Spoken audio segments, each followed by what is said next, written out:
मङ्गलं भगवान् शम्भुः मङ्गलं वृषभध्वजः मङ्गलं पार्वतीनाथो मङ्गलायतनोहरः सर्वमङ्गलमाङ्गल्ये शिवे सर्वार्थसाधिके शरण्ये त्र्यम्बके गौरी नारायणि नमोऽस्तुते। अथ मन्त्रपुष्पाञ्जलिः।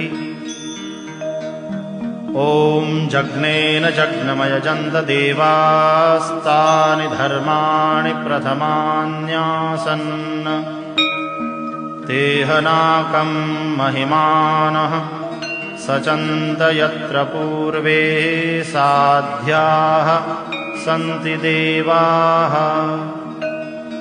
ॐ